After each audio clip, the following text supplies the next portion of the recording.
Senhor, e me conheces.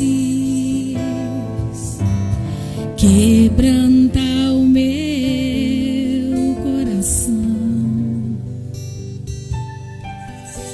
transforma-me conforme a tua palavra e enche-me até que em mim se ache só a ti. Então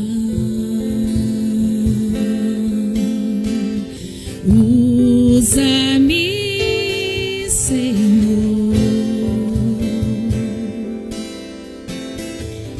usa-me como um farol que brilha à noite, como ponte sobre as águas, como abrigo no deserto, como flecha que acerta o alvo. Eu quero ser usado da maneira que te agrada, em qualquer hora, em qualquer lugar. Eis aqui a minha vida, usa-me, Senhor, usa-me. Sonda-me, Senhor, e me conheces. Quebranta o meu coração. Transforma, Senhor, transforma-me conforme a tua palavra e enche-me até que em mim se ache só a ti. Então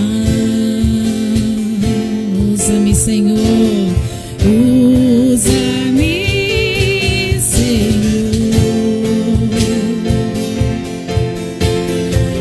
usa-me como um farol que brilha à noite, como ponte sobre as águas, como abrigo no deserto, como flecha que acerta o alvo. Eu quero ser usado da maneira que te agrada, em qualquer hora, em qualquer lugar.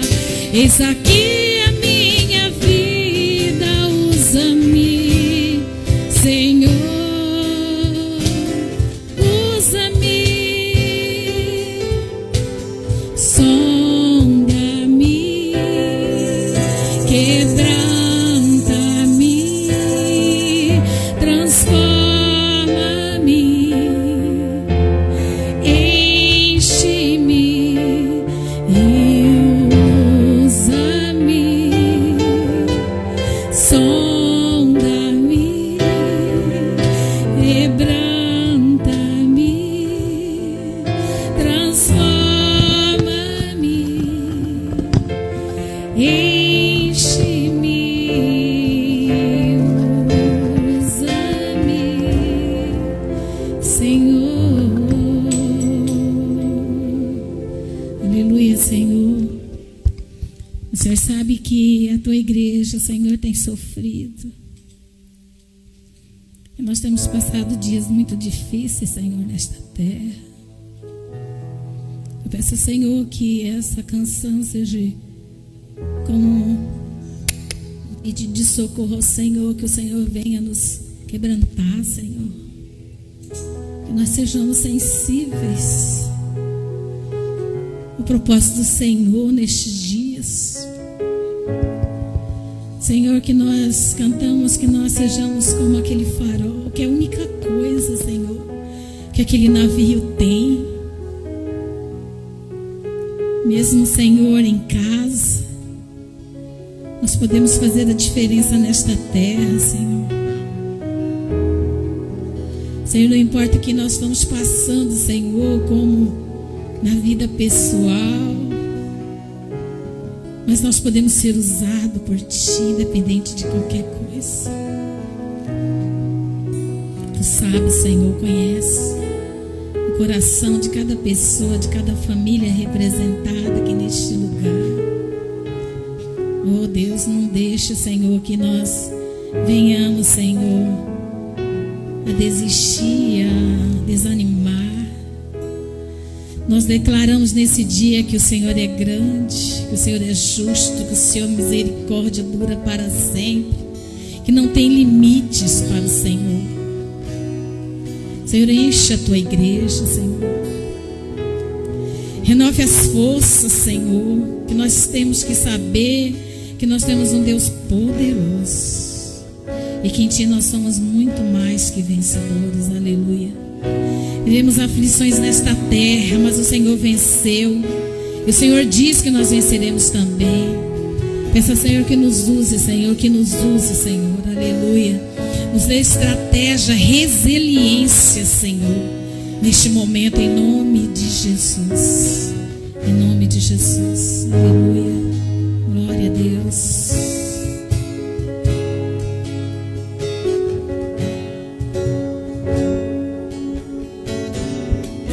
E Ele está aqui neste momento, amém?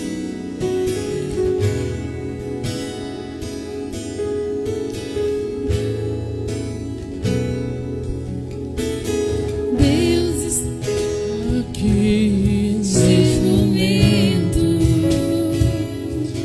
Tua presença é real no meu viver. Entrego sua vida, seus problemas. Fale com Deus, Ele vai ajudar você.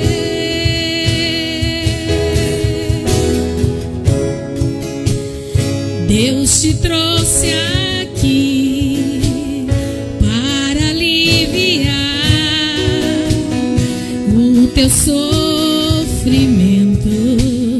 Ele está contigo, é Ele o autor da fé, do princípio ao fim, em todos os momentos.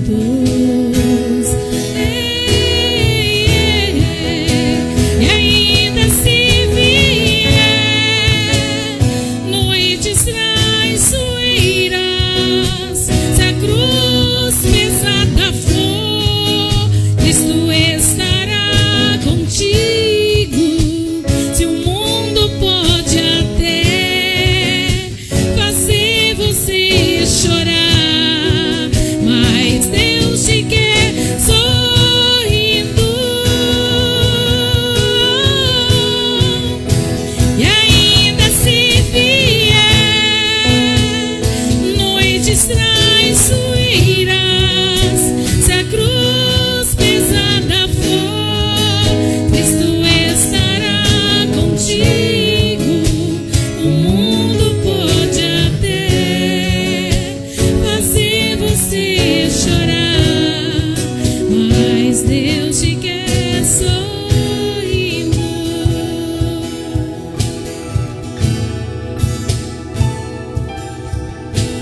Seja qual for o seu problema,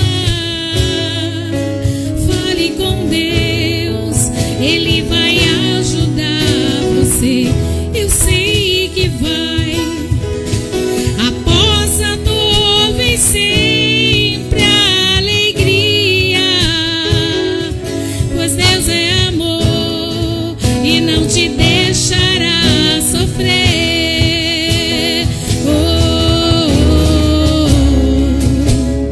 Deus te trouxe aqui para aliviar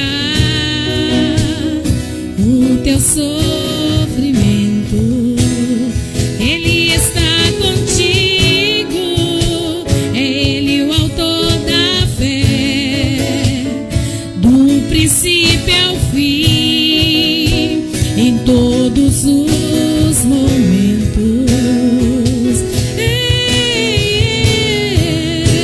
E ainda se vier noites traiçoeiras, se a cruz pesada for,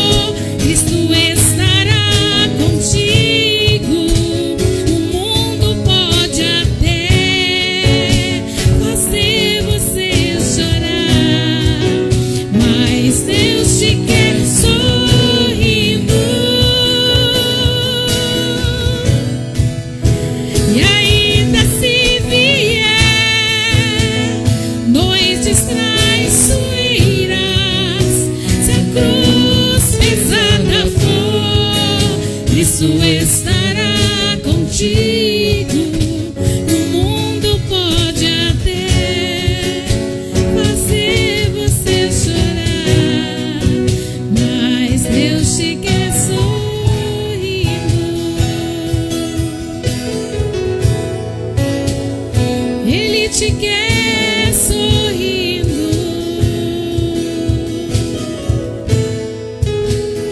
Ele te quer sorrindo. Você pode aplaudir o Senhor. Aleluia. Glória a Deus.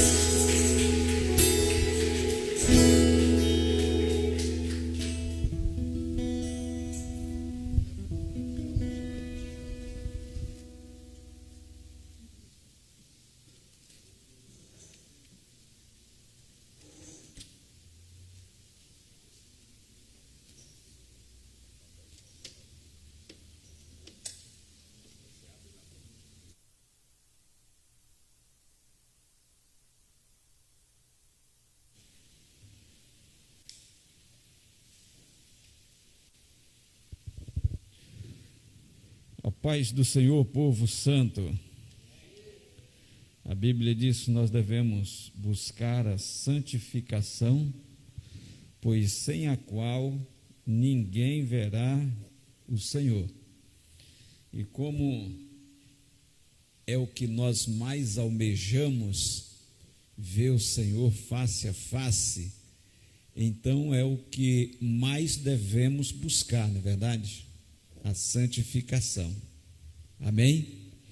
Vamos orar, queridos. Vamos nos colocar em pé nesse momento e vamos fazer uma oração nesse momento pela nossa nação, pela saúde desse povo, pela saúde do povo brasileiro. Dias difíceis, mas nós sabemos que há poder de cura no sangue de Jesus. E é por esse nome, pelo nome de Jesus, o Filho de Deus, que nós invocamos, porque é nele que nós confiamos. Oremos. Pai Santo, Todo-Poderoso, Criador dos céus e da terra, mais uma vez nós vimos na Tua presença em oração, ó Pai, e queremos, ó Deus amado, clamar ao Senhor em favor da nação brasileira, ó Pai. Quantas pessoas, Deus, tem chorado, quantas pessoas estão chorando nesse momento, chorando por conta de incertezas, por conta de perdas que têm sofrido, por causa dessa pandemia que também alcançou o nosso país. Meu Deus, nós percebemos, ó Deus, que os homens têm emitido seus esforços, mas a nossa confiança está no Senhor, quem fez os céus e a terra.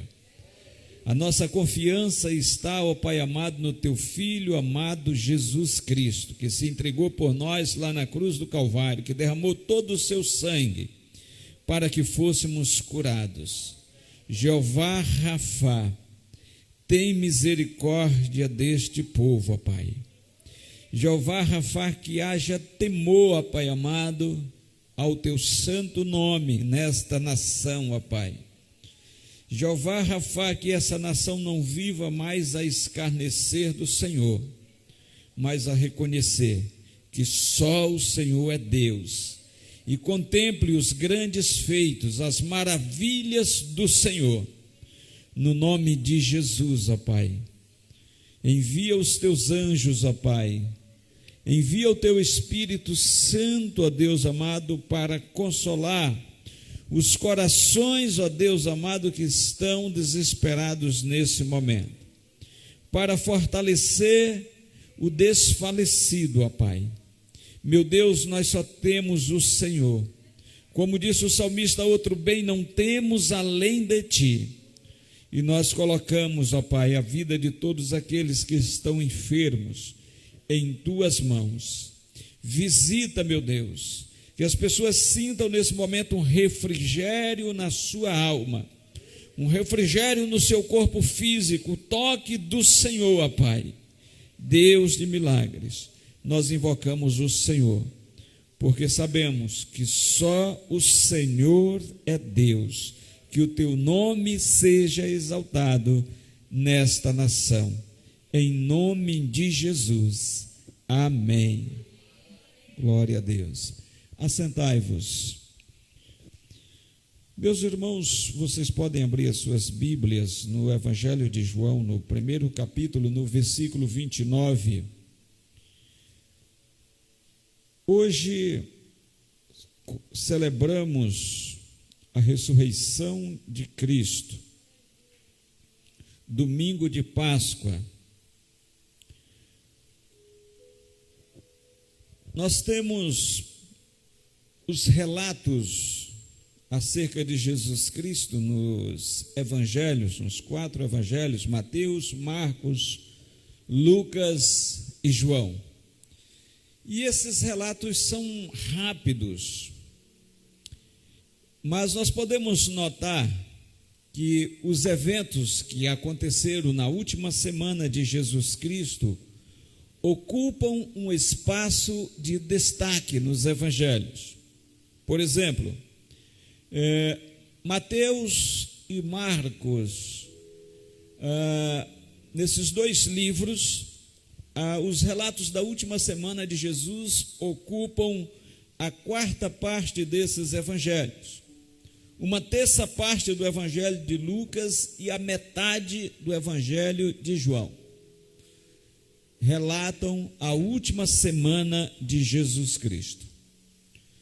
João, ele, ao ver Jesus Cristo, ele disse: eis o Cordeiro de Deus que tira o pecado do mundo, apontando Jesus Cristo como Cordeiro de Deus para outras 2 pessoas. Eis o Cordeiro de Deus que tira o pecado do mundo.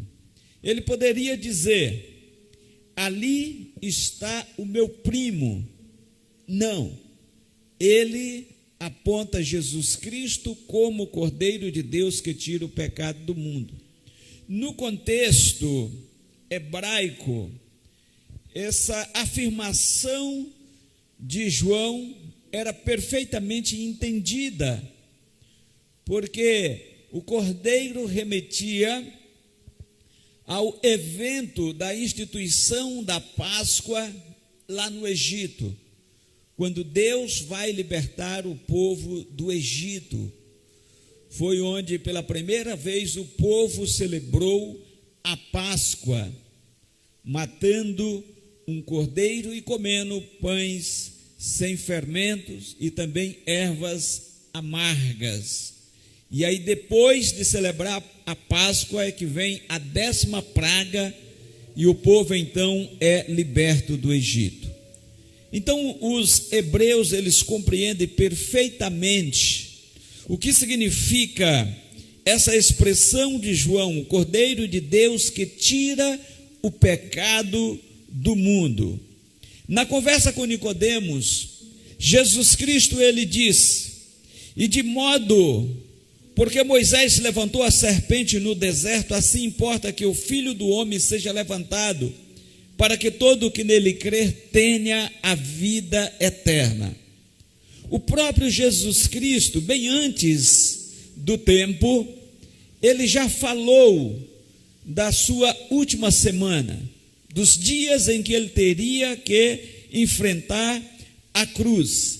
E ele diz: da mesma forma que Moisés levantou a serpente no deserto, assim importa que o Filho do Homem seja levantado, para que todo o que nele crer tenha a vida eterna. Então é gerada uma grande expectativa de que o Cordeiro de Deus, que tira o pecado do mundo, seria levantado, crucificado no madeiro, para que todo aquele que nele crê tenha a vida eterna.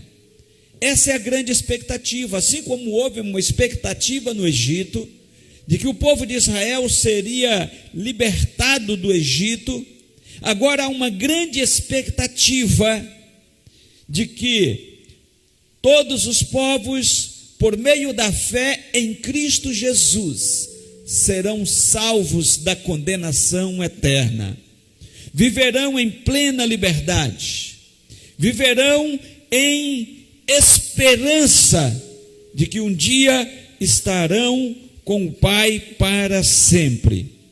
Jesus Cristo, ele, ao ceiar com os seus discípulos na última Páscoa, ele disse: fazei isto em memória de mim. E o apóstolo Paulo relatou essa última ceia de Jesus Cristo e essa fala de Jesus Cristo: fazei isto em memória de mim. Aqui ele está dando um novo significado aos elementos da ceia. Ele diz que o pão que ele está distribuindo para os discípulos representa o seu corpo, que foi quebrado, que foi entregue, moído, como disse o profeta Isaías, para que todos tivessem essa esperança. Ele diz que o seu sangue é o sangue da nova aliança, uma aliança perfeita, porque o Cordeiro que se entregou por nós lá na cruz do Calvário era realmente um Cordeiro perfeito, pois a Bíblia diz que nenhum pecado ele cometeu.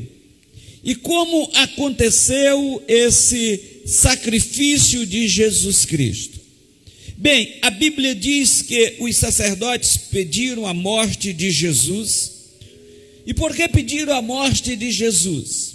Porque ele ensinou as multidões, e ele afirmava para as multidões que era o Filho de Deus. Então ele foi acusado de blasfêmia.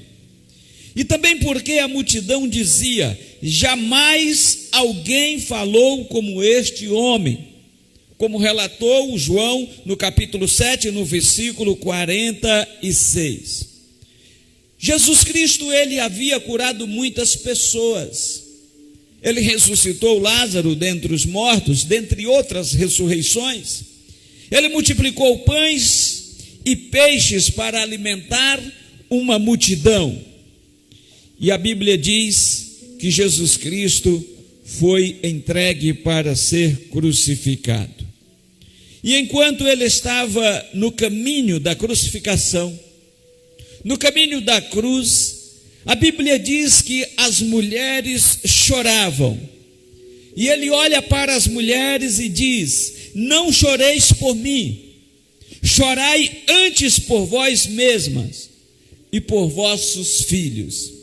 Isso mostra que Jesus Cristo, mesmo no caminho da cruz, ele tem um controle total da situação, inclusive um controle emocional. Ele diz: não chorem por mim, vocês devem antes chorar por vocês mesmos e pelos seus filhos. Jesus Cristo, ele não reclamou. A Bíblia diz que ele foi humilhado pelos soldados romanos. A Bíblia diz que colocaram na sua cabeça uma coroa de espinho e deram-lhe bofetadas. Assim relata João no capítulo 19, nos versículos 2 e 3. Depois de o crucificarem, pregaram ele no madeiro com grandes pregos nas mãos e nos pés. E qual foi a reação de Jesus Cristo? Incrível. A reação de Jesus Cristo foi incrível. Ele se dirige ao Pai em oração e intercede por aqueles que estão lhe dando bofetadas, por aqueles que estão lhe crucificando, pelos seus algozes. Ele diz: Pai, perdoa-lhes, porque não sabem o que faz. Foi o que relatou Lucas 23, 34. Depois Jesus, ele foi levado para a cruz. E no alto da cruz, Pilatos escreveu: Jesus Nazareno, o rei dos judeus. Claro que para ele era uma frase de efeito, mas muito mais um escárnio a todos os judeus. Olha só o que aconteceu com o seu rei. Ele está agora impotente na cruz, ele não pode fazer nada. na cruz do Calvário está o verdadeiro significado da vinda de Jesus Cristo a este mundo. Marcos, o evangelista, no capítulo 10, no versículo 45, ele diz: pois o próprio Filho do Homem não veio para ser servido, mas para servir e dar a sua vida em resgate de muitos. Foi para isso que Jesus Cristo veio. Então, quando todos os algozes de Jesus Cristo imaginavam que ele estava na contramão da sua missão, ele estava justamente cumprindo a sua missão. Para que ele veio? Ele veio para servir e para dar a sua vida em resgate de muitos. Foi isso que João disse quando ele apontou para Jesus: eis o Cordeiro de Deus que tira o pecado do mundo. Pois bem, agora Jesus Cristo está no alto de uma cruz, entregando a sua vida para resgate de muitos. E quem são esses muitos? Como ele já havia dito, todo aquele que nele crê terá a vida eterna. A oportunidade é dada a todos, mas infelizmente nem todos creem. Alguns, como já disse, escarnecem do nome de Deus, escarnecem do seu Filho Jesus Cristo, para mostrar realmente que Jesus Cristo veio para todos. Ele foi crucificado entre dois malfeitores. O evangelista Lucas diz que um foi salvo, o outro perdido. Mas a oportunidade foi dada igualmente aos dois. Um foi salvo porque creu, outro perdido porque não creu que Jesus Cristo é o Filho de Deus.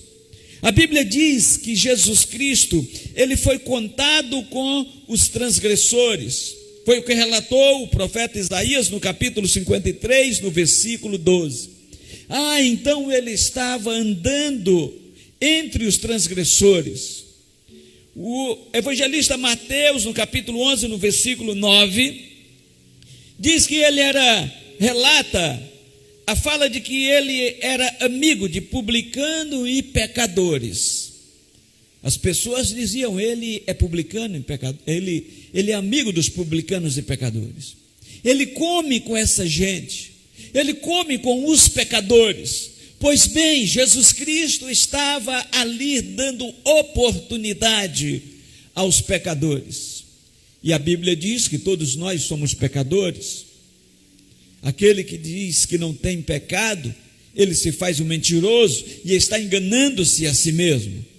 Pois de uma vez que todos nós somos pecadores, todos nós carecemos de que Jesus Cristo cumprisse a sua missão lá na cruz do Calvário, que ele entregasse o seu corpo e derramasse o seu sangue por nós, porque ele é o Cordeiro de Deus que tira o pecado do mundo. Em Atos diz que em nenhum outro há salvação, porque debaixo dos céus nenhum outro nome há dado entre os homens pelo qual devamos ser salvos. Atos capítulo 4, versículo 2. Só Jesus Cristo salva. Ele mesmo disse: eu sou o caminho, a verdade e a vida, e ninguém vem ao Pai a não ser por mim. Então, quando nós olhamos Jesus Cristo na cruz, e quando nós folhamos as páginas dos evangelhos, nós entendemos que ninguém tirou a vida de Jesus, ele espontaneamente a deu. Ele poderia pedir no ato da sua prisão legiões de anjos para lhe livrar daquele momento. Aliás, o diabo o tentou com relação ao que Deus poderia fazer em favor de Jesus Cristo. Lança-te daí abaixo, porque ele dará ordem aos seus anjos a teu respeito, para que te guarde. Jesus Cristo disse no ato da sua prisão que ele poderia pedir anjos ao Pai para lhe livrar. Mas Jesus Cristo disse em João capítulo 10, versículo 18: ninguém a tira de mim. Pelo contrário, eu espontaneamente a dou.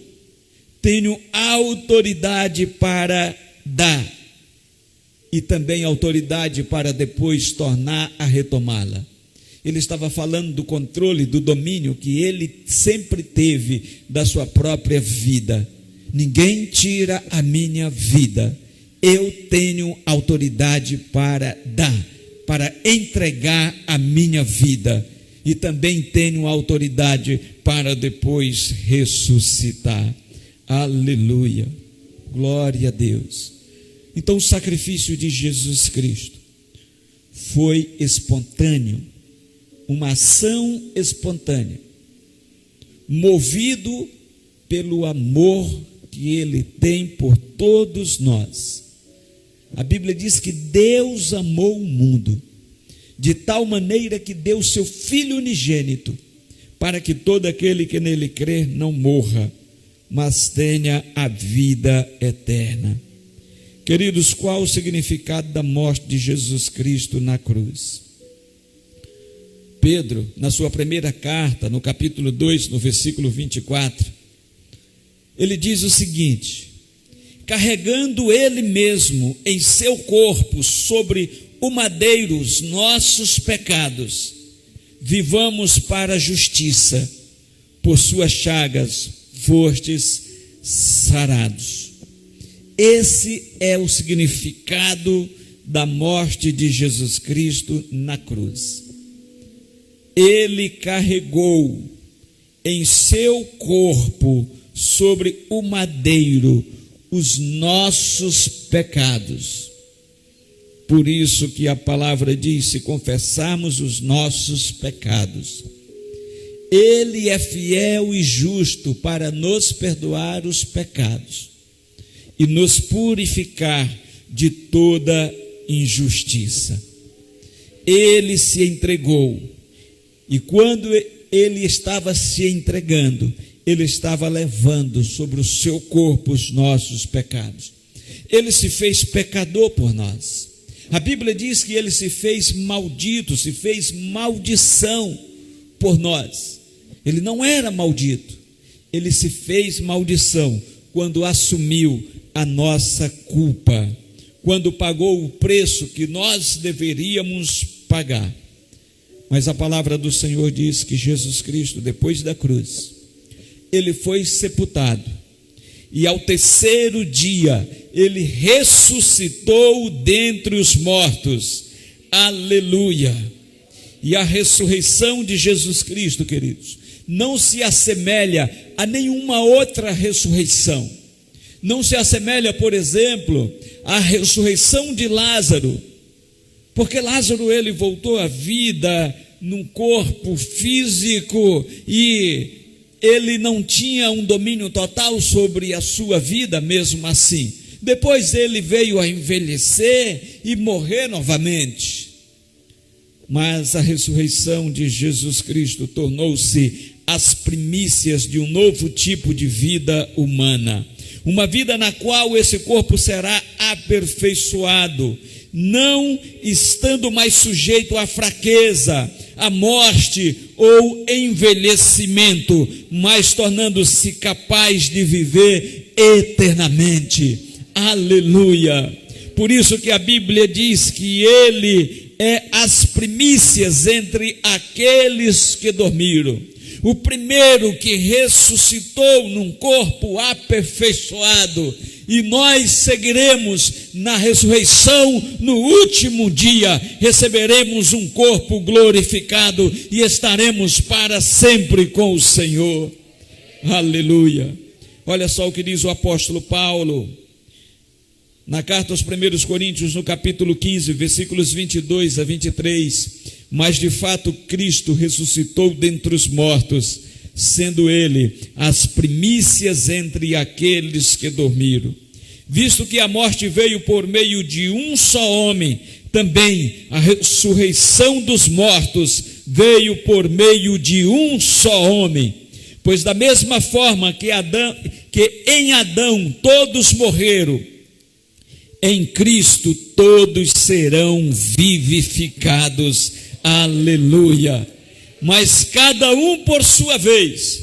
Cristo o primeiro, depois, quando ele vier, os que lhe pertencem, a sua igreja.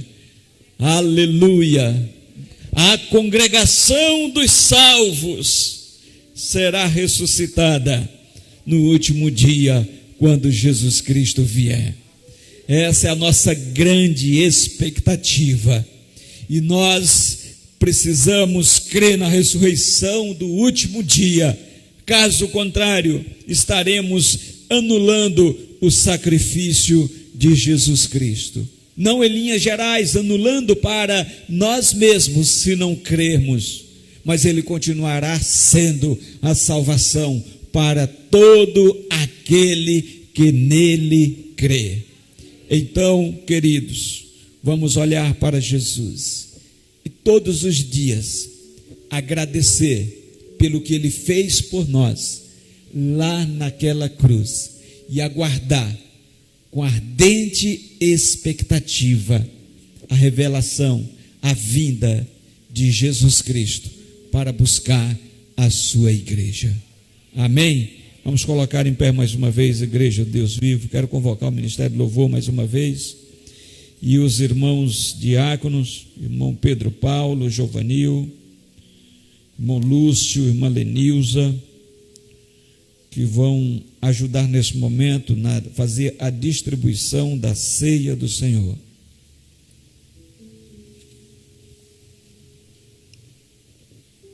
Glória a Deus. A palavra do Senhor nos diz que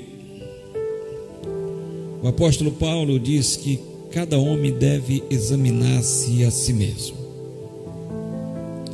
A instrução é que nós estamos diante da mesa do Senhor, a mesa do Senhor, da comunhão com o Senhor. Participar da mesa do Senhor é um grande privilégio e devemos fazer isso com grande responsabilidade. Examine-se o homem a si mesmo, e a proposta de cada um fazer um autoexame, eu costumo dizer para os amados aqui, não é para você não participar da ceia, mas para você participar da ceia dignamente, sabendo o que realmente está fazendo, de que você tem comunhão com Ele. Não é que nós devemos participar da ceia para ter comunhão com Ele, devemos participar da ceia por termos comunhão com Ele. Então, nós vamos louvar ao Senhor. Enquanto nós louvamos ao Senhor, os irmãos diáconos vão passar entre a congregação, distribuindo os elementos da ceia. Se porventura você não vai cear, você quiser se assentar para facilitar na distribuição, os irmãos diáconos da distribuição, só se você quiser também, se não pode permanecer em pé, fique à vontade. Amém? Vamos orar. Nós temos algumas pessoas nos acompanhando pelo Facebook e nós agradecemos muito vocês pela participação, por cultuar conosco nesta manhã. Nós vamos fechar agora a transmissão. Que o Senhor Deus te abençoe, que o Senhor Deus te guarde, que Ele levante sobre ti o seu rosto, que Ele tenha misericórdia de ti e te abençoe com a mais abundante paz. Você que está nos acompanhando pelo Face, tenha uma excelente semana, em nome de Jesus.